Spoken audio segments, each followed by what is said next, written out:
Hello दोस्तों, स्वागत है आपका अपने YouTube चैनल शिवानी स्टोरीज पर। आज मैं लेकर के आई हूँ कहानी का 10वां भाग।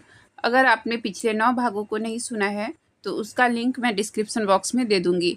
तो चलिए आगे की कहानी शुरू करते हैं। देव तड़प रहा था उस घटिया इंसान को अपने हाथों से मारने के लिए और अपने प्यार को वापस पाने के लिए। देव ने अपने कंधे पर किसी के हाथ को महसूस किया और सुना कि कोई उसे बुला रहा है। अपनी आंखों में नमी लिए देव ने सविता से अपनी नजरें हटा ली। उसने पलटकर देखा तो अनिका उसे परेशान नजरों से देख रही थी। देव, सेनानी पूछ रहे हैं कि तुम्हें उनसे कुछ पूछना है क्या? देव ने अपना सिर हिला दिया। नहीं, जैसा कि देव उसका नाम ही भूल गया जिससे उसके रिश्ते की बात हो रही थी। मैं सोचूंगा इस बारे में और अपना फैसला जल्दी ही सुना दूंगा कि मुझे इस रिश्ते में बंधना है या नहीं। देव, अनिका ने जल्दी से कहा, मुझे लगता है कि शायद तुम्हें एक बार नर्मदा से भी अकेले में मिल लेना चाहिए, इससे पहले कि तुम कोई फैसला लो। ठीक है, देव ने जवाब दिया। एक सरसरी नज़र देव ने सेनानी के बीच खड़ी उस लड़की पर डाली जिसके साथ उसकी शादी की बात चल रही थी। हालांकि वह लड़की देव को ही देख रही थी और बिना कुछ कहे आंखें बार बार झपका रही थी। जब देव ने उसे देखा, उसे एक अजीब सा एहसास होने लगा, यह सोचकर कि किसी और लड़की को उसे छूना होगा, जबकि उसका दिल और शरीर दोनों सविता का ही है। उसने दूसरी तरफ देखा और उसकी नज़र अपने आप ही वहाँ चली गई जहाँ सविता खड़ी थी। उसे झटका लगा यह देखकर कि दोनों सविता और रेवंत सेनानी वहाँ नहीं है, बल्कि पूरे कमरे में कहीं नहीं है। ठीक है, फिर हम तुम्हारे जवाब का इंतजार करेंगे, उन सेनानी के एक बुजुर्ग ने कहा। जैसे ही तुम जवाब दे दोगे हम शादी की कोई अच्छी तारीख निकलवा लेंगे और एंगेजमेंट की भी तैयारी कर लेंगे। शादी हम सगाई के तुरंत बाद ही करना चाहेंगे, सेनानी में से एक बूढ़ी औरत ने कहा। जैसा तुम देख रहे हो, हमारा रेवंत बहुत ही बेताब है। वह पहले ही यह बर्दाश्त कर रहा है कि उसे उसकी बहन की शादी तक रुकना होगा, क्योंकि उसकी बहन की शादी ही पहले होगी। और वैसे भी हम यही चाहते हैं कि सेनानी का वारिस उसकी शादी के 9 महीने बाद ही आए। सब जोर जोर से हंसने लगे। इन 2 शादियों की वजह से अब हमारे राज्य में और लोगों में शांति स्थापित कर लेंगे, नीलाम्बरी प्रजापति ने कहा। वहाँ फिर एग्रीमेंट के बारे में अफवाहें फैलने लगी। मैं आप लोगों को कॉल करके अपना फैसला सुना दूंगा इस महीने के आखिरी तक, देव ने कहा। इस महीने को खत्म होने में मुश्किल से 3 हफ्ते बचे हुए थे। सविता का बार बार दिल बैठा जा रहा था। वह बस ऐसे ही यूं ही खड़े रहकर नहीं देख सकती थी उसे किसी और रिश्ते से जोड़ते हुए जिसे वह बहुत ज़्यादा चाहती है, जबकि वह जानती थी कि गुनहगार तो वह खुद ही है जिसने खुद ही पहले इस रिश्ते से अपना हाथ खींचा था। लेकिन फिर भी उसे बहुत दुख हो रहा था। देव भले ही उसकी ज़िंदगी से असल में दूर चला गया है, लेकिन वह हमेशा ही उसकी ज़िंदगी का हिस्सा बना रहेगा। वह कभी भी यह बात झुठला नहीं सकती थी, अगर वह चाहे तो भी नहीं। जब वह किसी और से बातों में बिजी थी, तभी उसने महसूस किया था कि देव की नज़रें उस पर है।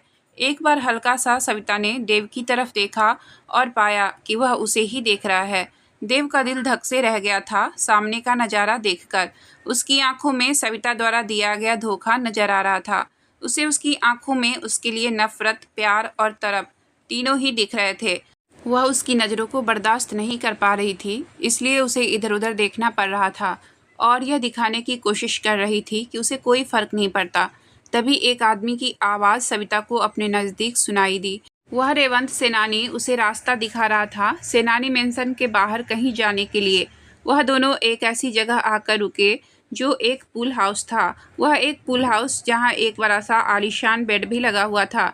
इस सब का मतलब क्या है? सविता ने अपनी ठंडी आवाज़ में कहा। उसने पहले ध्यान ही नहीं दिया था कि वह उसे कहाँ ले जा रहा है। वह बस वहाँ से वहाँ हो रही बातों से भागना चाहती थी। कोई खास बात नहीं, बस एक ऐसी जगह है जहाँ मैं अपने आप को रिलैक्स करने और टाइम पास करने आता हूँ, रेवंत ने कहा। सविता ने अपनी भौहें सिकुड़ ली। मुझे बिल्कुल भी अच्छा नहीं लगा कि तुम मुझे यहाँ पर ले आए। वह समझ चुकी थी कि उस घटिया इंसान का मकसद उसे यहाँ लाने का।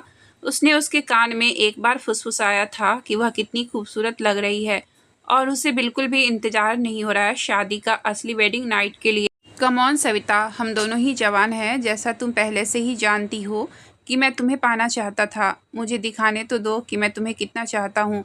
रेवंत उसकी कमर पर हाथ डालकर अपनी उंगलियां उसकी कमर पर चलाते हुए कह रहा था।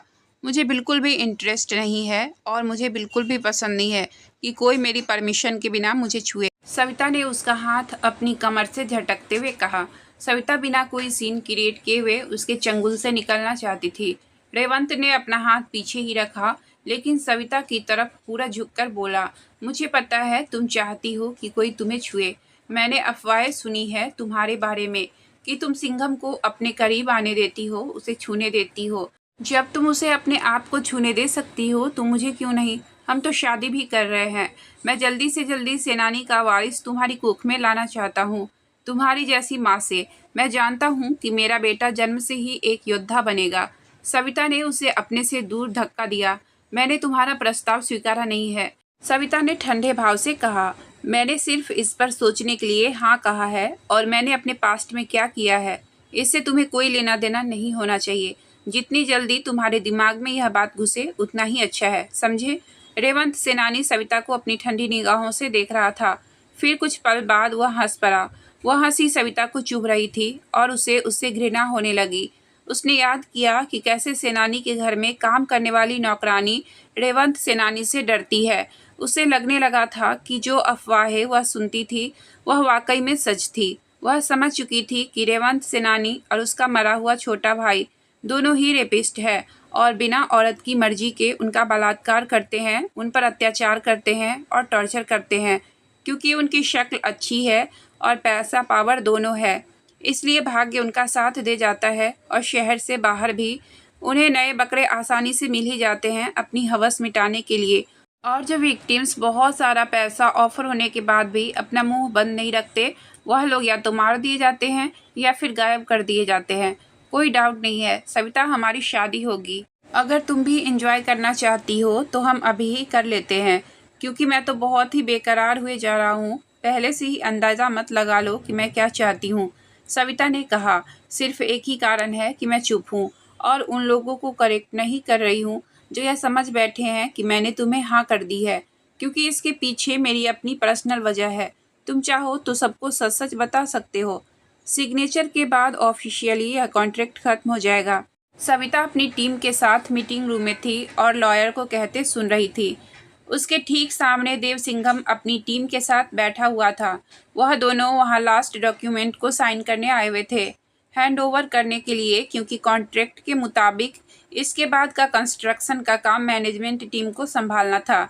सर मैडम, आप दोनों को कुछ पूछना है? लॉयर ने पूछा। नहीं, सविता ने तुरंत जवाब दिया। वह मीटिंग लगभग 2 घंटे तक चलती रही और पूरे टाइम सविता की नज़रें सिर्फ टेबल पर ही पड़ी हुई थी, उन पेपर्स को देखने में जिनमें लिखे हुए अक्षर सविता पढ़ नहीं सकती थी। लॉयर ने पूछा, सर सब ठीक है? देव ने अपनी भारी और गहरी आवाज़ में कहा, अगर कुछ पूछना होगा तो मैं टीम से डायरेक्ट कांटेक्ट कर लूँगा। देव फिर कुछ पल रुक गया और सविता को उसकी नज़रें अपने ऊपर महसूस होने लगी, जबकि वह अभी भी टेबल पर ही देख रही थी। मीटिंग खत्म होते ही जितने भी लॉयर और देव के आदमी थे वह सब उठ खड़े हुए और बाहर चले गए। बस सविता के आदमी अभी भी वही बैठे हुए थे अपनी जगह से, वह हिले भी नहीं। लिव नाउ, नहीं तो फिर तुम्हारी बॉडी बाहर जाएगी इस रूम से, देव ने धीरे से लेकिन धमकाते हुए कहा। सविता ने ध्रुव की तरफ देखा और कहा, जाओ बाहर इंतजार करो, मैं अभी आ रही हूँ। ध्रुव थोड़ा असमंजस में था, लेकिन उसने अपना सिर हिला दिया और अपने सभी लोगों को लेकर बाहर चला गया। उनके जाने के बाद दरवाज़ा बंद करने की हल्की सी क्लिक की आवाज़ आई। देव अपनी चेयर से उठ खड़ा हुआ और सविता के सामने आ गया। सविता ने धीरे से नज़र उठाकर देव की ओर देखा। कैसी हो तुम? देव ने प्यार से पूछा। सविता चुप ही रही। उसके गले में से शब्द ही नहीं निकल रहे थे। वह बस देव को देख रही थी। उसने बहुत कोशिश करते हुए कहा, मैं ठीक हूँ। देव ध्यान से उसका चेहरा देख रहा था। अब सविता के चेहरे पर आंखों के नीचे डार्क सर्कल्स दिखने लगे थे, पर देव ने कुछ नहीं कहा कि अगर वह ठीक है तो उसके चेहरे की ऐसी हालत क्यों है। सविता जानती थी कि देव को वह ऐसी लग रही होगी जैसे किसी ने सविता को खूब मारा है और उस पर जुल्म किया है। देव उसके नज़दीक आया और उसने अपना हाथ बढ़ाया। देव ने उसके चेहरे पर आए बालों को पीछे किया और कान के पीछे अटका दिए। सविता ने एक बार भी इसका विरोध नहीं किया। देव ने अब धीरे से अपने दोनों हाथों को कुर्सी की बाहों पर रख दिए और वह थोड़ा झुक गया। उसकी नाक सविता की गर्दन से टकरा रही थी। देव ने कहा, I miss you baby. Savita के होठ कपकपाने लगे। तुमने मुझे मिस नहीं किया? देव के सवाल ने सविता को अंदर तक हिला दिया। सविता ने देव सिंघम जैसा इंसान आज तक नहीं देखा था। उसके जैसा चार्मिंग और कॉन्फिडेंट आदमी से वह कभी नहीं मिली थी। कभी कभी वह थोड़ा घमंडी और गुस्सा भी करता था, लेकिन इस तरह नहीं जिस तरह वह आज बात कर रहा था। उसकी आवाज़ में कुछ ऐसा था जो सविता को तोड़ रहा था। वह बिखर रही थी, वह उसकी ओर खींचती हुई महसूस कर रही थी। सविता ने अपनी आंखें भींच ली और अपनी मुट्ठी कस दी। वह पूरी कोशिश कर रही थी कि देव के सामने अपनी इमोशंस नहीं आने देगी। असल में तो उसने देव को बहुत मिस किया था। उसने उसकी मुस्कुराहट को मिस किया था। उसने अपने गाल पर देव के होठों के स्पर्श को मिस किया था। उसके होठों का ताप अपने होठों पर मिस किया था। उसने उस आदमी को बहुत मिस किया था जिसने उसका दिल ही चुरा लिया था। क्यों? देव ने पूछा। सविता ने कुछ नहीं कहा। वह बोल ही नहीं सकी। उसका गला मानो चौक हो गया था। सविता ने महसूस किया देव अपनी उंगलियों से उसके गाल को सहला रहा है। उसने अब सविता के माथे को शिद्दत से चूम लिया और अब उसके गाल की तरफ बढ़ने लगा। सविता को तो पता ही नहीं चला कब उसके रोके हुए आंसू उसकी आंखों से छलककर उसके गाल पर लुढ़क गए। उसे अपने रोने का एहसास तब हुआ जब देव ने अपने होठों को उसके गाल से नीचे लुढ़क रहे आंसू पर रख दिया और उसके आंसू को अपने होठों पर समा लिया। हम क्यों साथ नहीं रह सकते? देव ने प्यार से पूछा। सविता जानती थी कि वह अपने आप को उसके सामने ऐसे बिखरने नहीं दे सकती थी। उसने अपनी पूरी ताकत से अपने इमोशंस को कंट्रोल करने की कोशिश की और बहुत ही देर बाद उसने कहा, मैं नहीं रह सकती। उसने अपनी लड़खड़ाती आवाज़ को काबू में करने की कोशिश करते हुए कहा, मैं नहीं रह सकती तुम्हारे साथ। हम दोनों एक दूसरे के लिए नहीं बने हैं।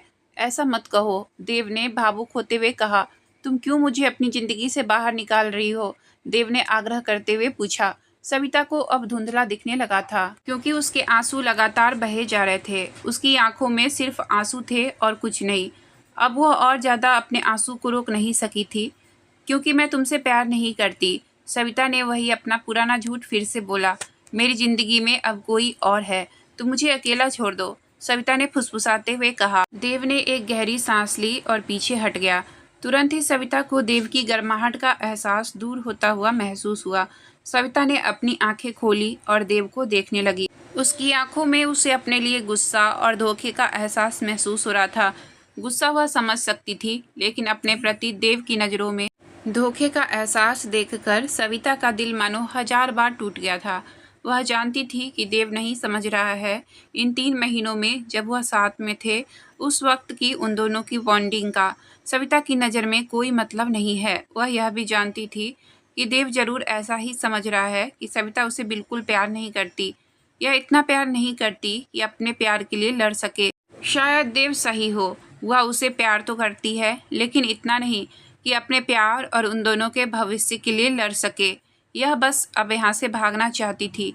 एक दूसरे के नज़दीक आने से पहले वह एक दूसरे से सिर्फ नफरत करते थे। उस वक्त जो देव के चेहरे पर भाव होते थे, सविता के लिए वही भाव सविता आज फिर देव के चेहरे पर देख रही थी। पर इस बार उसकी नफरत भरी निगाहों से सविता को फर्क पड़ रहा था, बल्कि बहुत फर्क पड़ रहा था। उसको अंदर तक मानो आघात कर रहा था। देव उसको कुछ देर और ऐसे ही देखता रहा और फिर वह पलटा और कमरे से बाहर चला गया और छोड़ गया सविता को तन्हा, अकेला और टूटता हुआ। कुछ दिनों बाद देव अलग अलग कंट्रीज में घूमता रहा, उसे ढूंढने जिसकी जब भी उसे कोई लीड मिलती उसके बारे में, जिसने रायडू को मारा था। वह एक ऐसे ही ट्रिप से लौटा था और अभी सिंघम मेंशन में बने ऑफिस में कुर्सी पर बैठे बैठे सो रहा था कि अभय ने आकर उसे जगा दिया। देव ने अपनी नींद से बोझिल आंखों को हल्का सा खोला और सामने अभय को खड़ा पाया, जिसके चेहरे पर कुछ गंभीर से भाव थे। क्या हुआ? देव ने पूछा। कल रात वीरेंद्र प्रजापति नहीं रहे, अभय ने कहा। सविता के दादाजी का कल रात इंतकाल हो गया है। मुझे बस 10 मिनट दो, मैं भी चलता हूँ तुम्हारे साथ, देव ने कहा। अभय सर हिला दिया। तुम ठीक तो हो? अभय ने पूछा। नहीं, मैं बिल्कुल भी ठीक नहीं हूँ। मुझे वह अपनी ज़िंदगी में वापस चाहिए जिसे मैं बहुत प्यार करता हूँ और चाहता हूँ कि वह भी मुझे वापस प्यार करे और मेरी ज़िंदगी में वापस आ जाए। देव अपने मन की बात चीख चीख कर कहना चाहता था, लेकिन उसने उस विचार को आवाज़ नहीं दी और इसके बदले बस इतना कहा कि मैं ठीक हूँ। 2 घंटे बाद देव, अभय और अनिका प्रजापति मेंशन में थे, वीरेंद्र प्रजापति के अंतिम संस्कार में। नीलाम्बरी प्रजापति अपने पिता के पार्थिव शरीर के पास फूट फूट कर रो रही थी और बाकी सबके चेहरे भी गंभीर थे। पहली बार अपनी अपनी रंजिश को साइड रखते हुए प्रजापति, सिंघम और सेनानी तीनों एक साथ थे। प्रजापति के घर के सबसे बड़े सदस्य को श्रद्धांजलि देने देव ने आगे बढ़कर वीरेंद्र प्रजापति को श्रद्धांजलि दी और फिर एक साइड खड़ा हो गया। उसकी नज़र अब सविता को ढूंढ रही थी। वह आखिरकार उसे दिखी गई, दूर एक कोने में दुखी और शांति मन से खड़े हुए। देव जानता था कि सविता को बहुत दुख हुआ है अपने दादाजी के जाने का, क्योंकि वह उनसे बहुत ही ज़्यादा अटैच थी। भले ही वह उनसे ज़्यादा बात नहीं करती थी और ज़्यादा समय भी नहीं बिताती थी। देव आगे बढ़ने लगा, सविता को सांत्वना देने, उसे कंफर्ट महसूस कराने, लेकिन उसके कदम बीच में ही रुक गए जब उसने रेवंत सेनानी को उससे पहले पहुंचते देख लिया। रेवंत सेनानी उससे बात करने लगा। देव बस पलटकर अपनी जगह वापस जाने ही वाला था कि सविता की नज़र देव की नज़रों से टकरा गई। देव को उसकी आंखों में मातम के भाव नजर आ रहे थे। एक सेकंड तक देव यूं ही उसे देखने लगा, जैसे कि वह भी उसका कंफर्ट पाने के लिए बुला रही हो, पर नहीं, यह ज़्यादा वक्त के लिए नहीं था। सविता देव से नज़र बचाकर दूसरी तरफ देखने लगी।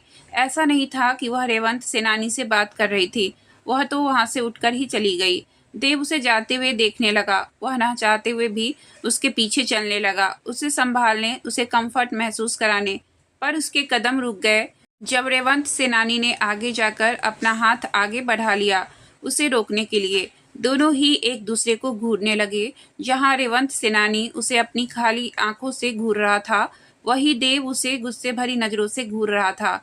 उससे दूर रहो सिंघम, रेवंत सेनानी ने देव को चेतावनी देते हुए कहा। यह मत समझना कि मैं अंधा हूँ या बहरा हूँ, जो यह नहीं नोटिस करूंगा कि क्या हो रहा है मेरी आंखों के सामने। देव ने उसकी बात का जवाब नहीं दिया और ना ही उसने जवाब देने में कोई इंटरेस्ट दिखाए। देव अपने आप को बेचारा सा महसूस करते हुए देव प्रजापति मेंशन से बाहर निकल गया, यह सोचकर कि वह वापस सिंह मेंशन जाएगा। लेकिन बीच में ही उसके फ़ोन में बिप का साउंड आया। डेफिनेटली वह मैसेज का साउंड था। उसने चेक किया तो इन्वेस्टिगेटर का था कि जो लीड मिली थी उसे कुछ हासिल नहीं हुआ। निराशा से वह सीढ़ियां उतरने लगा। जब वह आखिरी सीढ़ी पर पहुंचा तो उसने एक बूढ़े आदमी को अपनी स्टिक के सहारे सीढ़ियां चढ़ते हुए देखा। कपड़ों से वह बूढ़ा इंसान पादरी लग रहा था। मैं आपकी मदद करता हूँ फादर, देव ने कहा और सीढ़ियां चढ़ने में उनकी मदद करने लगा। जब पादरी सबसे ऊपर की सीढ़ी पर पहुंचा तब तक उनकी सांसें फूलने लगी थी। देव इंतजार करने लगा कि वह रिलैक्स फील करे, फिर अंदर चले जाएं, किसी और की हेल्प ले लें। थैंक यू माय सन, पादरी ने देव का धन्यवाद किया। फिर उन्होंने कहा, मुझे नहीं पता कि एक दिन मुझे वीरेंद्र के अंतिम संस्कार में आना पड़ेगा। वह तो इतना बूढ़ा भी नहीं था, वह एक शांत रहने वाला इंसान था। यह क्या हो गया उसके और उसकी फैमिली के साथ? देव ने चुपचाप सर हिला दिया। इसका बेटा हर्षवर्धन प्रजापति और यशवंत, जब वह मारे गए तो यहाँ के लोगों का सब खत्म होने लगा। हमारे ज़्यादातर पादरी तो कुछ दिन बाद ही छोड़कर चले गए। कुछ खटका देव को। फादर, आप किसी ऐसे को जानते हैं जो पादरी नहीं हो और उस वक्त वह भी यहाँ से चला गया था? पादरी मुस्कुराया। हाँ जानता हूँ, कुछ को तो मुझे अक्सर मेरा हालचाल जानने के लिए फ़ोन करते रहते हैं। देव ने अपना फ़ोन निकाला और उन्हें राइडू की फ़ोटो दिखाई। वह फ़ोटो तकरीबन 25 साल पुरानी थी, पर उसके पास बस यही फ़ोटो थी। क्या आप इसे पहचानते हैं? शायद यह भी गया हो उन पादरियों के साथ। पादरी ने अच्छे से उस फोटो को देखा। आई एम नॉट श्योर, मेरी यादाश्त और नज़रें दोनों ही कमज़ोर हो गई है, पादरी ने कहा। देव को फिर से बड़ी निराशा हुई, पर मुझे यकीन है कि फादर मैथ्यू शायद जानते हैं कि इसने भी साथ में ही यह जगह छोड़ी थी। वह उस वक्त बहुत जवान हुआ करते थे। मैथ्यू, यह तो वही सरनेम है जो राइडू ने लास्ट में यूज किया था। क्या यह संयोग है? फादर मैथ्यू का पूरा नाम क्या है? देव ने पूछा। समेउल मैथ्यू। देव को झटका लगा। यह इतना बड़ा संयोग तो नहीं हो सकता। मुझे फादर मैथ्यू कहाँ मिलेंगे? देव ने बेसब्री दिखाते हुए पूछा। वह तो बाहर गए हुए हैं और 10 दिन बाद ही आएंगे, फादर ने जवाब दिया। क्या आप मुझे उनका फ़ोन नंबर दे सकते हैं? मेरे लिए यह बहुत इम्पोर्टेंट है। पादरी ने अपना सिर हिला दिया। उन्होंने बताया था कि वह जहाँ जा रहे हैं वहाँ उन्हें कांटेक्ट करना मुश्किल है। क्या मैं आपसे शाम को उनके बारे में और डिटेल्स ले सकता हूँ? यस माय बॉय, मेरे दरवाजे उन सभी के लिए खुले हुए हैं जो भी मेरी मदद चाहता है। देव को सामने से कोई आता दिखाई दिया। वह उसे पादरी को अंदर ले जाने को कहा और खुद अपनी गाड़ी की तरफ बढ़ गया। देव एक लंबी छलांग लगा रहा था, लेकिन उसे अंदेशा होने लगा था कि जरूर यहाँ पर किसी ने राइडू की मदद की है भागने में। राइडू को किसने मारा था, यह जानने के साथ साथ देव को यह भी जानना था कि आखिर राइडू की मदद किसने की थी भागने में। 1 हफ्ता बीत चुका था वीरेंद्र प्रजापति के अंतिम संस्कार को बीते हुए। इन्वेस्टिगेशन की रफ्तार धीमी गति से ही चल रही थी, क्योंकि उन्हें कुछ खास अभी तक पता नहीं चल पा रहा था। एक चीज के सिवाय देव इस वक्त सिंघम मेंशन के लाइब्रेरी में एक पत्र पढ़ रहा था। उसने अपनी दादी का यह पत्र पहले भी कई बार पढ़ा था, पर उस रात फिर उसका मन हो रहा था एक बार और पढ़ने का। उसकी दादी के हाथ के लिखे हुए वह पत्र उसे बहुत पसंद थे। वह उसकी दादी ने तब लिखे थे जब वह खुद जवान हुआ करती थी। देव और उसकी फैमिली सिंघम एस्टेट आया करते थे जब देव छोटा था। उसने याद किया उस समय उसकी दादी उसे गोद में बिठा लेती थी। वह उसे अपनी बचपन की मज़ेदार कहानियाँ किस्से सुनाया करती थी। देव को वह सुनना बहुत पसंद था। वह बार बार उनसे वही कहानी सुनता था और उनसे कई सवाल करता था। देव की जिज्ञासा देखकर एक बार उसकी दादी देव को और उसके बड़े भाई अभय को सेनानी के इधर लेकर गई थी, जहां उन्होंने अपना बचपन बिताया था। देव ने नोटिस किया था उसकी दादी और सविता प्रजापति के बीच काफ़ी समानताएं हैं। दोनों ही सुंदर, मजबूत और गुस्से वाली हैं। दोनों में एक अच्छे लीडर की क्वालिटीज है जो किसी भी सिचुएशन में बुरे से बुरे वक्त में भी अपने लोगों को संभाल सकती है। कभी कभी सविता उसे उसकी माँ की भी याद दिलाती थी, जो सुशील और शांत थी, उसकी माँ की तरह ही। सविता को खाना बनाना बहुत पसंद था। उनके कॉटेज वाले दिनों में कई बार सविता ने सिंपल डिशेज के साथ साथ एक्सपेरिमेंट भी किए थे। उसने देखा था कि जब भी सविता कोई डिश बनाती थी और देव को सर्व करती थी, तो देव को पहला निवाला लेते वक्त ध्यान से देखती थी और उसे उसकी आंखों में तुरंत चमक आ जाती थी।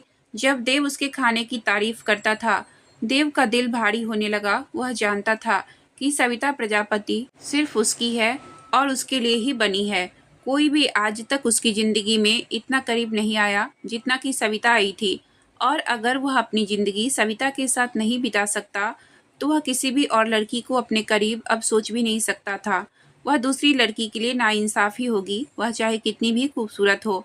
लेकिन देव की नज़रों में वह हमेशा दूसरी ही रहेगी, जो शायद उसकी परछाई की तरह रहे, जिसे देव ने अपने दिल में बसाकर रखा हुआ है।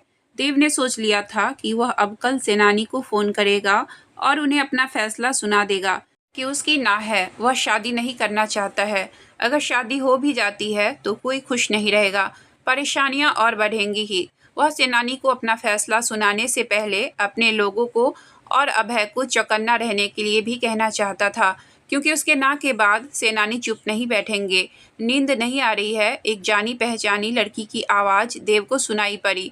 उसने अपनी नज़रें पत्र से हटाकर दरवाजे की तरफ टिका दिया। नहीं, देव ने जवाब दिया, मैं एक इम्पॉर्टेंट कॉल का वेट कर रहा हूँ। तुम यहाँ कैसे? मेरे नाइस या नेफ्यू तुम्हें अभी भी रात भर जगा कर रखते हैं? अनिका मुस्कुरा पड़ी। हाँ, अभी एक स्ट्रॉन्ग किक की वजह से ही नींद खुल गई, अनिका ने जवाब दिया। देव भी वापस अनिका की मुस्कुराहट का जवाब मुस्कुराकर करना चाहता था, लेकिन वह नहीं कर पाया, क्योंकि बहुत दर्द होता था उसे अनिका की आंखों में देखने से, क्योंकि अनिका की आंखें उसे अनिका की बहन की याद दिलाती थी। दोनों की आंखें काफ़ी मिलती जुलती थी। दिन हो या रात, देव बहुत कोशिश कर रहा था कि सविता को ना याद करे और ना ही उन लम्हों को जो भी दोनों ने साथ बिताए थे, पर उसकी यादें देव के दिमाग से जाती नहीं थी। वह बीच मज़ेदार में फंस गया था। देव, क्या तुम ठीक हो? अनिका ने पूछा। देव ने अपना सिर हिला दिया। हाँ, मैं ठीक हूँ, देव ने जवाब दिया। अनिका कुछ पल देव को ऐसे ही देखती रही, जैसे उसके जवाब से संतुष्ट नहीं हो। वह आगे उससे और सवाल पूछती कि उससे पहले ही देव ने पूछ दिया। क्या तुम्हें अभय ने फ़ोन करके बताया था कि वह कल आ रहा है? हाँ, मैंने उसका मैसेज देखा था और अभी थोड़ी देर पहले उसे कॉल किया था। उसने बताया मुझे कि उसने उस डॉक्टर से बात की थी जिससे मैंने मिलने के लिए कहा था, और उसे यहाँ आने के लिए मना लिया है। देव ने अपना सिर हिला दिया। वह आगे कुछ और कहने ही वाला था कि तभी उसका फ़ोन बज पड़ा। एक्सक्यूज मी, देव ने कहा और तुरंत अपना फ़ोन उठा लिया। हमें वह मिल गए हैं। देव को फ़ोन के दूसरी साइड से आदमी की आवाज़ सुनाई पड़ी। उस आदमी ने देव को कुछ बातें बताई, जिसे सुनकर देव सुन रह गया। ठीक है, उन दोनों का ख्याल रखना, मैं बस अभी आ रहा हूँ, देव ने उसे निर्देश देते हुए कहा। जैसे ही उसने फ़ोन कॉल कट किया, उसने दूसरा नंबर डायल कर दिया। फ़ोन की घंटी बार बार बजे जा रही थी। देव समझ गया था कि उसका फ़ोन नहीं उठाया जाएगा। वह बस फ़ोन को कट करने ही वाला था कि उसका फ़ोन सामने वाले ने उठा लिया। सविता, वह हमें मिल गए हैं, वह जिन्हें हम ढूंढ रहे थे। मैंने हम दोनों के लिए फ़्लाइट का इंतज़ाम कर लिया है, हमें तुरंत निकलना होगा। देव ने फिर उसे लोकेशन की सारी डिटेल्स भी दी। बिल्कुल शांति छाई हुई थी फ़ोन पर, क्योंकि सविता चुपचाप सुन रही थी। उसने उसे यह बिल्कुल भी नहीं पूछा कि तुम किससे मिलने की बात कर रहे हो। मैं आधे घंटे में वहाँ पहुँचती हूँ, सविता ने बस यही कहा। देव सविता की आवाज़ में घबराहट महसूस कर पा रहा था। अनिका अभी भी लाइब्रेरी के दरवाजे के बाहर देव को उत्सुकता से देख रही थी। मुझे अभी जाना होगा, देव ने अनिका से कहा और दरवाजे की तरफ बढ़ने लगा। अगर कल अभय के आने से पहले मेरी उससे बात नहीं हुई, तो जब वह आएगा तो तुम उसे बता देना कि मैं कल तक लौट आऊँगा, और अगर नहीं आ पाया तो बता दूँगा। अनिका ने अपना सिर हिला दिया। मैं उम्मीद करती हूँ कि जिस भी काम के लिए तुम जा रहे हो वह हो जाए, अनिका ने प्यार से कहा। मैं तुम दोनों की साइड ही हूँ, बस फिर से सब पहले जैसा हो जाए। देव जब अनिका के पास पहुंचा तो उसने उसके गाल पर प्यार से किस किया और मुस्कुराते हुए कहा थैंक यू, और फिर बाहर चला गया। जैसे जैसे देव गाड़ी चला रहा था, वह अपने मन में कई कड़ियों को जोड़ने की कोशिश कर रहा था, पर फिर भी उसे कुछ समझ नहीं आ रहा था कि क्या हो रहा है। पर उसे यह शक था कि वह उस जगह तक शायद पहुंच गया है जिसके कारण सविता ने अपने प्यार को ठुकरा दिया है। सविता चुपचाप सब कुछ सुन रही थी। वह किसी से फ़ोन पर बात कर रहा था। जैसे ही देव ने उसे फ़ोन किया था और इन्फॉर्म किया था कि वह मिल गए हैं, वह समझ गई थी कि देव किसकी बात कर रहा है। वह तुरंत ही अपने कमरे से निकल गई थी और फिर प्रजापति मेंशन से बाहर आकर उसने अपनी गाड़ी स्टार्ट कर दी और फर्राटे की स्पीड से वह उस जगह पहुंच गई थी जिस जगह पर देव ने उसे मिलने के लिए कहा था। देव सविता को लेकर एक छोटे से प्लेन में चढ़ गया और उसे सीट पर बिठाकर उसके सामने बैठ गया। देव ने सविता से इस दौरान एक बार भी बात नहीं की थी और न ही कुछ पूछा था, इसलिए शायद सविता कुछ परेशान सी थी, जो देव भी शायद समझ रहा था। सविता का दिल जोर जोर से धड़कने लगा था और बेचैन होने लगा था। वह मन ही मन कई अनुमान लगा रही थी उसके बारे में जो होने वाला था। वह कितने वक्त से इस दिन का इंतजार कर रही थी। उसने बहुत कुछ सेक्रीफाई किया था और चुपचाप अपनी बुआ का अत्याचार और तानाशाही सही थी। सिर्फ इसी वजह से तो वह उनकी हर बात मानती चली आई थी। उसने एक गहरी सांस ली और अपने आप को संभालने लगी, क्योंकि बेचैनी, डर और घबराहट तीनों बढ़ने लगे थे। सविता एकदम से चौंक गई जब उसे अपने हाथ पर किसी के हाथ का स्पर्श हुआ। हम 1 घंटे में पहुंच जाएंगे, देव ने अपनी गहरी आवाज में कहा। तुम चाहो तो थोड़ी देर सो सकती हो। सविता ने हाँ में अपना सिर हिला दिया और सीट से सर टिकाकर अपनी आंखें बंद कर ली। सविता का दिल उत्सुकता से धड़क रहा था और आगे होने वाले संभावना से। वह 1 घंटे पहले ही पहुंच गए थे और उसके बाद एक गाड़ी में बैठकर वह जिस जगह आए थे वहाँ एक घर बना हुआ था। सविता जब वहाँ पहुंची तो सबसे पहले उसने जो चीज़ देखी वह एक छोटा सा दरवाज़ा था। अंदर जाकर उसने देखा कई डार्क कलर के यूनिफॉर्म में गार्ड्स खड़े थे। घर के दरवाजे के बाहर वह जल्दी से दरवाज़ा खोलकर अंदर चली गई और सामने देखते ही रुक गई। उसका ध्यान मध्य उम्र की उस औरत पर गया था जो सामने बैठी घबराहट से सविता को देख रही थी। उसका सारा ध्यान तो उस छोटे से बच्चे पर था जो उस औरत को पकड़कर बैठा हुआ था। उस छोटे से बच्चे के चेहरे पर डर दिख रहा था। धीरे धीरे सविता उन दोनों की तरफ बढ़ने लगी। इस कमरे से बाहर जाओ, सविता ने आराम से उस गार्ड को आदेश दिया जो उस औरत और बच्चे के दोनों साइड खड़े थे। शायद वह बच्चा उन गार्ड से डर रहा था। गार्ड के जाने के बाद भी उस औरत ने उस बच्चे को नहीं छोड़ा और कसकर पकड़ लिया। उस बच्चे ने भी उस औरत को कसकर पकड़ लिया। सविता ने अपने आप को रिलैक्स किया और चेहरे पर मुस्कुराहट ले आई, भले ही वह अंदर से घबरा रही थी। वह उस छोटे से सोफे के नज़दीक गई जहां वह औरत और बच्चा बैठा हुआ था। वह उनके सामने घुटनों के बल बैठ गई। सहाना, सविता ने उस बच्चे को प्यार से पुकारा। जबकि उसके खुद के होंठ कांप रहे थे। पर बच्चे को शांत और सुरक्षित महसूस कराने के लिए उसने अपने चेहरे पर मुस्कुराहट बरकरार रखी। उस छोटी सी लड़की की चमकती हुई गहरी हरी आंखें सविता को देखने लगी, पर उसने कुछ नहीं कहा। मुझसे डरो नहीं सहाना, मैं तुम्हारी। सविता को अपनी बात खत्म करने से पहले ही वह औरत बोल पड़ी। नहीं, तुम नहीं हो वह औरत, चीखते हुए बोली। तुम इसकी माँ नहीं हो। सविता के अंदर का गुस्सा भड़क पड़ा। उसने उस औरत को घूर कर देखा जो कभी उसके लिए सरोगेट मदर थी। सहाना मेरी बेटी है। वीना, मुझे पता है तुम इतने सालों से नीलांबरी के कहने पर इसे छुपा कर रखी हुई थी। सविता का मन तो कर रहा था कि उस औरत को उठाकर बाहर फेंक दे ताकि वह अकेले में अपनी बेटी के साथ कुछ वक्त बिता सके, पर उसकी बेटी तो वीना को पकड़े हुए थी और डर से देख रही थी। वीना ने जोर से नाम में अपना सिर हिलाया। नहीं, मैं सच कह रही हूँ सहाना, तुम्हारी बेटी नहीं है, यह मेरी नातिन है। तुम्हें बेटा हुआ जो पैदा होने के साथ ही मर गया था, 7 साल पहले। यह सुनते ही सविता का हाथ कँपकँपाने लगा। वह अपने आप को कंट्रोल करने लगी, उस बच्ची को गोद में लेने और उस पागल औरत से दूर ले जाने के लिए जिसने इतने सालों तक उसके बच्चे का अपहरण किया हुआ था। प्लीज़ मेरा यकीन करो सावी, यह मेरी नातिन है। नीलांबरी ने तुमसे झूठ बोला है कि यह तुम्हारी बेटी है। मुझसे झूठ मत बोलो, सविता ने कहा।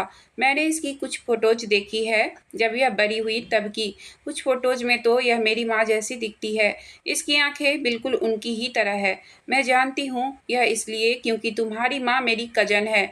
इसी वजह से नीलांबरी ने बड़ी बेरहमी से मेरी बेटी और दामाद को मरवा दिया ताकि वह उसका बच्चा चुरा सके और तुम्हें दे सके।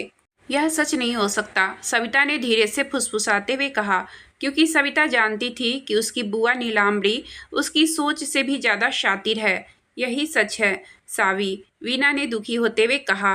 मैंने ही तुम्हारी डिलीवरी करवाई थी। बच्चा पैदा करते समय तुम होश में नहीं थी और मैंने खुद अपनी आंखों से देखा था तुम्हें बेटा पैदा हुआ था। कहाँ है उसकी बॉडी? सविता ने पूछा। वीना की बातें सुनकर उसे गहरा सदमा लगा था। उस बच्चे के शरीर को हमारे समाज के ही कब्रिस्तान में दफना दिया गया था। नीलांबरी ने उसकी अंतिम क्रिया भी करने नहीं दी थी। सविता को ऐसा लगा जैसे उसका शरीर बेजान सा हो गया है, मानो सांस लेना ही बंद कर दिया हो। वीना ने बोलना जारी रखा। उसके अगले दिन मेरी बेटी और दामाद की हत्या कर दी गई। नीलांबरी ने मुझे बुलाया और कहा कि मैं अपनी बेटी को लेकर यहाँ से भाग जाऊँ। उसने मुझे बहुत धमकाया कि अगर उसकी बात नहीं मानी तो वह मुझे और मेरी नातिन को मार देगी। सविता उसे ऐसे ही देख रही थी। वीना की बातें सुनते हुए उसकी आंखें हैरानी से फैल गई थी। उसका दिमाग मानने को तैयार ही नहीं था जो भी उसने अभी अभी सुना। देव उससे कुछ दूरी पर उसके पीछे ही खड़ा था और चुपचाप सब कुछ सुन रहा था। वह औरत बिना जोर जोर से रोने लगी थी। नीलांबरी मुझे और सहाना को मारना चाहती है, जैसे उसने मेरी बेटी और दामाद को मार दिया था। मैं अपनी बच्ची सहाना के साथ कुछ नहीं होने दूंगी। प्लीज़ इसे बचा लो। उस औरत ने सविता का हाथ पकड़ लिया। प्लीज़ सावी, सहाना को बचा लो। मेरी बच्ची के साथ कुछ मत होने दो। वह मासूम सी बच्ची है। सविता बस सहाना को देख रही थी। उसने कुछ नहीं किया, बस उस छोटी सी बच्ची को देखती रही। वह बच्ची अपनी नानी से और चिपक गई थी और डर से धीरे धीरे रोने लगी। देव सविता के नज़दीक बढ़ा और उसके पास ही खड़ा हो गया। तुम्हें और तुम्हारी बच्ची को कुछ नहीं होगा, देव ने उस औरत से कहा। हम वादा करते हैं कि तुम्हें सेफ रखेंगे। बच्ची डर गई है, इसे लेकर तुम अंदर कमरे में जाओ। तब तक मैं यहाँ तुम्हारी सुरक्षा का इंतजाम करवाता हूँ। कौन हो तुम? उस औरत वीना ने पूछा। मैं देव सिंघम हूँ, देव ने जवाब दिया। उसका सरनेम सुनकर वीना थोड़ा निश्चिंत हो गई। उसका डर अब थोड़ा कम हो गया था और वह उसे बड़ी उम्मीद से देखने लगी। उसने अपने आंसू पोंछे और सहाना को गोद में उठा लिया। उस कमरे से ही जुड़े एक और कमरे में वह उसे ले गई। अब इस कमरे में सविता और देव ही थे।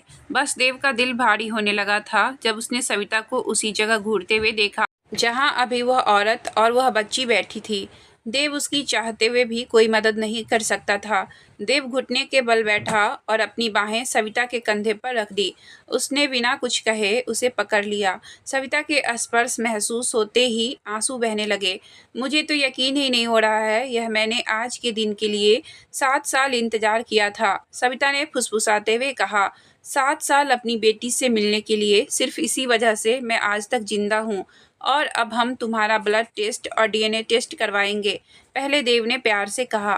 एक हैरानी सी महसूस हुई सविता को, लेकिन उसने कुछ नहीं कहा। 2 घंटे बाद देव सबको लेकर शहर पहुंच गया। डॉक्टर ने सविता और सहाना का ब्लड सैंपल लिया और उन दोनों के बालों का सैंपल भी लिया। देव ने वीना और सहाना को हाई सिक्योरिटी के साथ एक गेस्ट हाउस में ठहरवा दिया, जो सिंघम का ही था, और इस बात का सुनिश्चित करते हुए कि वह दोनों यहाँ कंफर्टेबल है।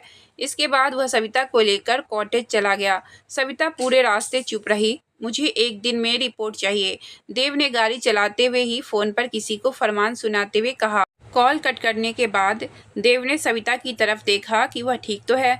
सविता बस सामने रोड की तरफ ही देख रही थी। हमें कल तक रिपोर्ट्स मिल जाएंगे, देव ने सविता को उसकी तरफ देखते हुए प्यार से कहा। मुझे पता है रिपोर्ट में क्या आएगा, वीना सच कह रही है, सविता ने उदासीनता से कहा, जिससे देव को उसकी चिंता होने लगी थी। देव ने उसे आगे कुछ नहीं कहा, क्योंकि वह बिना सबूत के उसे कोई खाली दिलासा नहीं देना चाहता था। थोड़ी देर में ही वह कॉटेज पहुंच गए। थोड़ा आराम कर लो सविता, तुम एक पल के लिए भी नहीं सोई हो, देव ने उसे बेड पर बिठाते हुए कहा। मैं तुम्हारे कमरे के साथ वाले कमरे में ही हूँ, किसी भी चीज़ की ज़रूरत हो तो मुझे बुला लेना। सविता ने कुछ नहीं कहा, वह बस चुपचाप उठकर वॉशरूम में चली गई और दरवाज़ा बंद कर लिया। देव उसे अकेला नहीं छोड़ना चाहता था, वह उसके करीब, उसके पास रहना चाहता था, उसे पकड़कर उसके साथ सोना चाहता था, उसे कंफर्ट महसूस कराने के लिए, पर वह खुद टूटा हुआ महसूस कर रहा था। सविता अब किसी और से शादी करने वाली थी। उसके अंदर के एहसासों ने अब विद्रोह कर दिया था। वह बस पलटकर जाने ही वाला था कि वह रुक गया, क्योंकि उसे सविता के रोने की आवाज़ आने लगी थी। वह धीरे धीरे रोने और सिसकने की आवाज़ नहीं थी, वह जोर जोर से चिल्लाते हुए रोने की आवाज़ थी। ऐसे रोने की जब कोई बुरी तरह टूट जाता है, बहुत दुख में और दिल से फपक पड़ता है। सविता का रोना सुनकर देव को ऐसा लगा जैसे उसका खुद का दिल टूट गया हो। वह तुरंत वॉशरूम की तरफ दौड़ा और दरवाज़ा खोल दिया। सामने सविता एक दीवार से टेक लगाकर बैठी हुई थी और अपने पैर मोड़कर घुटनों में मुंह छुपा रखा था। देव तुरंत नीचे बैठ गया और सविता को पकड़ लिया ताकि उसका दुख कम कर सके। जब सविता रो रो कर थक गई तो देव ने उसे गोद में उठा लिया और बेड पर लिटा दिया। वैसे तो अब सविता के लिए वह पराया था, लेकिन उसके दुख के आगे देव को कुछ समझ नहीं आया। वह बस उसे कंफर्ट फील कराना चाहता था, जिसे वह बहुत प्यार करता था, क्योंकि सविता को इस वक्त उसकी ज़रूरत थी। देव उसके साथ ही बेड पर लेट गया और उसे बाहों में भर लिया। सविता धीरे धीरे जैसे होश में आने लगी। वह अपने रोने की वजह से सूजी हुई आंखों को धीरे धीरे खोलने लगी। वह ऐसा महसूस कर रही थी कि मानो उसमें जान ही नहीं है। जैसे ही उसने अपनी आंखें खोली, उसने देखा कि वह तो देव के ही किसी घर में है। दोबारा से उसकी आंखों में आंसू बह गए। उसके पहले के सूखे हुए आंसू के निशान के ऊपर ही अब वह नए आंसू बहने लगे। अभी बीते पिछले कुछ घंटे उसके लिए मानो नर्क जैसे थे, और वह कोई बुरा सपना नहीं था, हकीकत थी। उसका बच्चा मर चुका था 7 साल पहले। सविता, उसने देव की प्यार भरी गहरी और भारी आवाज़ सुनी अपने पीछे से। तभी उसने महसूस किया कि उसे देव ने करीब से अपनी बाहों में भर रखा है, उसे कंफर्ट महसूस कराने के लिए। देव ने पीछे से उसे पकड़ा हुआ था और हाथ सविता के पेट पर थे। सविता ने अपने आंसू पोंछे और पीछे पलट गई। देव उसे चुपचाप देख रहा था। उसने एक बार भी नहीं पूछा कि तुम कैसी हो। अच्छा हुआ उसने ऐसा कोई सवाल नहीं पूछा, क्योंकि सविता उस वक्त उस कंडीशन में नहीं थी। उसको ऐसा लग रहा था मानो किसी ने उसका सीना काटकर दिल ही बाहर निकाल दिया हो। और वाकई में सविता भी बिल्कुल ठीक नहीं थी, और यह बात देव अच्छे से जानता था। उसे पूछने की ज़रूरत नहीं थी। तुम्हें कैसे पता चला? सविता ने पूछा। उसकी आवाज़ कर्कश भरी लग रही थी। प्रोजेक्ट शुरू करने से पहले मैंने तुम्हारे बारे में पता लगवाया था, देव ने आराम से कहा। मेरे इन्वेस्टिगेटर ने बताया था कि तुमने कोई दूसरी एजेंसी हायर की है किसी को ढूंढने के लिए। मैंने उन्हें और पता लगाने के लिए बोला था, और जब हम दोनों एक हो गए, एक साथ कॉटेज में मिलने लगे, तब भी मैंने अपनी इन्वेस्टिगेशन रुकवाई नहीं, क्योंकि मुझे तुम्हारे बारे में और जानना था। देव ने कोई माफ़ी नहीं मांगी कि उसके पीछे उसके बारे में खोज करवाने के लिए, और ना ही सविता उससे ऐसा कुछ एक्सपेक्ट कर रही थी। वह खुद भी नहीं करती अगर वह देव की जगह होती। उसके बाद दोनों ही चुप हो गए। कुछ देर बाद देव ने अपना फ़ोन उठाया। देखता हूँ कि और कितना वक्त लगेगा रिपोर्ट्स आने में। कोई ज़रूरत नहीं है, सविता ने कहा और फिर एक गहरी सांस भरी। मुझे पता है मेरा बेटा मर चुका है देव, क्योंकि मुझे वह आखिरी के 2 दिन याद है मेरी प्रेगनेंसी के। बच्चा पैदा करने से पहले मुझे अपने बच्चे के मूवमेंट नहीं महसूस हुए थे, बल्कि डॉक्टर ने भी कह दिया था कि उनको बच्चे की हार्ट बीट नहीं सुनाई दे रही है। पर मुझे थोड़ी सी उम्मीद थी। देव उसकी बात सुनकर चुपचाप रहा। तुम्हें किसने बताया कि तुम्हारा बच्चा जिंदा है? देव ने थोड़ी देर बाद पूछा। मेरी बुआ, कुछ और लोग भी थे जिन पर मैं ट्रस्ट करती थी। सविता ने याद किया कि संजय भी उनमें से एक था। उसे अपनी मूर्खता पर हंसी आ रही थी कि कैसे सबने उसे बेवकूफ़ बनाया। मेरी बुआ मेरी प्रेगनेंसी के दौरान मुझे कमरे में बंद रखती थी ताकि बाहर किसी को मेरी प्रेगनेंसी के बारे में पता ना चले। मुझे जब भी मौका मिलता था मैं भागने की कोशिश करती थी, लेकिन हर बार नीलांबरी के लोग मुझे वापस पकड़ कर ले जाते थे। पर फाइनली उन्हें एक अच्छा तरीका मिल गया था मुझे अपनी उंगलियों पर नचाने का। वह कोई मुश्किल बात नहीं थी उसे बुद्धू बनाना, जो पहले से ही बेवकूफ़ थी। वह 18 साल की लड़की जो कुछ भी करने को तैयार थी। जब उसके बच्चे की बात आई तो सविता को अपनी किए पर यानी अपनी मूर्खता पर यकीन ही नहीं हो रहा था। 7 सालों से मैंने कभी इस बात पर ध्यान ही नहीं दिया कि वह बच्चा मेरा है भी या नहीं। मैं अपने बच्चे के लिए इतनी अंधी हो गई थी कि मैंने कभी उनसे पूछा ही नहीं, जो कि लॉजिकली मुझे उनसे पूछना चाहिए था। तुमसे क्या कहा गया था? देव अभी भी प्यार से पूछ रहा था। मुझे बुआ ने यह कहा था कि मेरा बच्चा पैदा हो चुका है और उसने उसे कहीं दूर भेज दिया है। उन्होंने मुझसे कहा था कि उनकी फैमिली के लिए मेरी बेटी एक शर्मनाक है, जैसे मैं हूँ अपनी फैमिली के लिए। और अगर मैं उनकी सारी बात सुनती हूँ, उनकी सभी बात मानती हूँ, जैसा वह कहे वैसा करूँ, तो मेरी बेटी को कोई नुकसान किए बिना वापस दे देंगी। सविता ने अपनी कमर पर से अपनी चेन को निकाली और अपने करीब कर ली। वह चेन उसकी मरी हुई माँ की निशानी थी। उस चेन में एक छोटा सा हार्ट शेप का पेंडेंट था।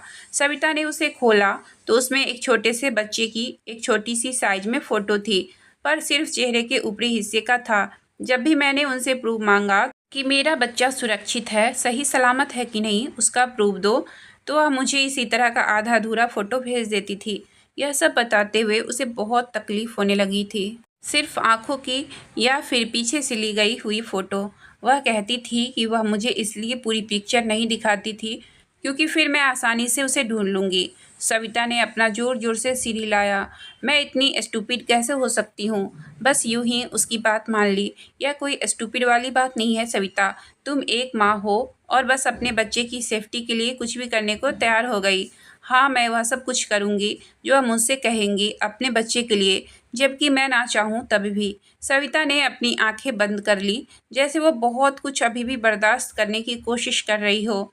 सब लोगों को लगता है कि मैं एक निडर लड़की हूँ, पर यह तो एक मजाक है। मैं सिर्फ एक पोपट हूँ, या फिर हमेशा से ही थी। देव के चेहरे पर गुस्से वाले भाव आ गए। उसने उसका चेहरा अपने दोनों हाथों से भर लिया। तुम गलत हो, देव ने गंभीर रूप में कहा। तुम्हारी बुआ ने तुम्हारा फ़ायदा ज़रूर उठाया है शुरुआत में, लेकिन वह तुम थी जिसने अपने लोगों को इतने अच्छी तरह से संभाल रखा है और इतनी अच्छी तरह से अपनी कंपनी चला रही हो। उनकी ज़िंदगी को और बेहतर बनाने के लिए तुम ही एक अच्छी लीडर की तरह उन्हें नई और बेहतर सुविधाएं दे रही हो। तुम्हें यह सब करने की ज़रूरत नहीं है, लेकिन तुमने किया और अभी तक कर रही हो। पर मैं आंख मूंदकर उनकी बात कैसे मान सकती थी? सविता ने दुखी मन से कहा। क्योंकि तुम इंसान हो सविता, मैं भी तुम्हारी जगह होता तो यही करता। अगर मुझे पता चले कि मेरी फैमिली का कोई मेंबर आज भी जिंदा है, तो उसे पाने के लिए मैं भी कुछ भी कर जाऊंगा, जबकि उसे पाने की चांस ना के बराबर हो तो भी। और सुरक्षा के लिए भी मैं प्रूफ की डिमांड भी नहीं करूंगा, स्पेशली तब जब इससे उसे खतरा हो। सविता उसकी बात ध्यान से सुन रही थी और उसकी कही हुई बात को समझने की कोशिश भी, जो कि उसके दिल को सुकून दे रहा था। और दोनों चुपचाप लेटे हुए थे। कुछ देर बाद देव ने उसके माथे पर प्यार से चूम लिया। तुम्हें अब खाना खा लेना चाहिए, देव ने प्यार से कहा। तुमने 24 घंटे से कुछ नहीं खाया है। मुझे भूख नहीं है, सविता ने जवाब दिया। मुझे जाना होगा, अभी बस घर पहुंचना है। देव ने सिर हिला दिया। ठीक है, वीना और उसकी बच्ची सिंघम मेंशन में सुरक्षित रहेंगे। नहीं, सविता ने आराम से उसे बीच में रोक दिया। मैं उन्हें अपने घर ले जाना चाहती हूँ। वह अपने लोगों के बीच ज़्यादा सुरक्षित महसूस करेंगे। लंबे वक्त तक उन्होंने बहुत सहा है। देव चुप हो गया। और तुम्हारी बुआ का क्या? देव ने पूछा। सविता ने कहा, मेरी बुआ उनके लिए और किसी और के लिए भी अब कोई खतरा नहीं है, क्योंकि मैं उन्हें मार दूंगी। सविता दोपहर तक प्रजापति मेंशन पहुंच गई थी।